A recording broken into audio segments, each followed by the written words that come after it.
দেশে তোমরা চলো, হেসে হেসে হাসির দোলো, রঙিন ফুলে সাজবে পথ, রোদে লালে এসে মাখবে যত।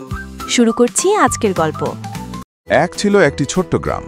সেই গ্রামে দুই বন্ধু থাকত, রাহিম আর করিম। রাহিম ছিল খুব কর্মঠ। ভোরবেলা ঘুম থেকে উঠে মাঠে যেত, জমিতে চাষ করত, গরু ছাগল দেখাশোনা করত।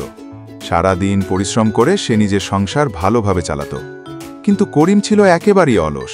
সকালে দেরি করে উঠত, কাজে যেতে চাইত না, শুধু রোদে বসে গল্প করত বা ঘুমাত।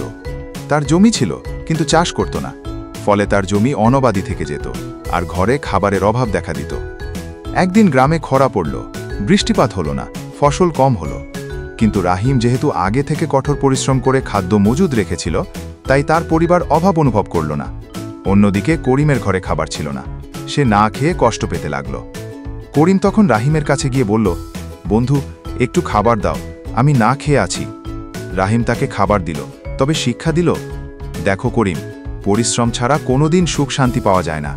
আজ যদি তুমিও আমার মতো কাজ করতে, তোমাকেও অন্যের কাছে হাত পাততে হতো না। এরপর থেকে করিম বুঝতে পারল যে অলসতা মানুষকে দুঃখী করে তোলে, আর কর্মঠ মানুষ সবসময় সুখী ও স্বাবলম্বী হয়। শিক্ষা: অলসতা সর্বনাশ ডেকে আনে, আর কর্মঠতা জীবনে সফলতা ও সুখ এনে দেয়। লাইক দাও, কমেন্ট করো, শেয়ার করো, সাবস্ক্রাইব করো।